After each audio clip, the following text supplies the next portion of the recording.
నల్లేరుతో చేసే ఈ కారం పొడి ఆరోగ్యానికి చాలా మంచిది. ముఖ్యంగా ఎముకల బలం, జీర్ణక్రియకు ఉపయోగపడుతుంది. కావలసిన పదార్థాలు: నల్లేరు కాడలు, ఎండుమిర్చి, వెల్లుల్లి, పచ్చిశనగపప్పు, మినప్పప్పు, జీలకర్ర, ఉప్పు, చింతపండు, నూనె. దీని తయారీ విధానం: ముందుగా నల్లేరు కాడల్ని శుభ్రంగా కడిగిన చిన్న ముక్కలుగా కట్ చేయాలి. పాన్లో కొద్దిగా నూనె వేసి శనగపప్పు, మినప్పప్పు, జీలకర్ర, ఎండుమిర్చి వేయించి పక్కన పెట్టాలి. అదే పాన్లో నల్లేరు ముక్కలు వేసి సాఫ్ట్ అయ్యే వరకు వేయించాలి.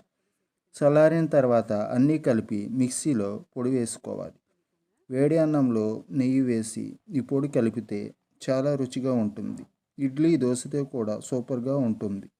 దీనివలన ఎముకల బలం పెరుగుతుంది, ఫ్రాక్చర్ హీలింగ్కు సహాయపడుతుంది, జీర్ణక్రియ మెరుగుపడుతుంది, శరీరానికి సహజమైన పోషణ ఇస్తుంది. ఇలాంటి హెల్తీ రెసిపీస్ కోసం ఫాలో చేయండి. Thank you for watching. Keep subscribe for more videos.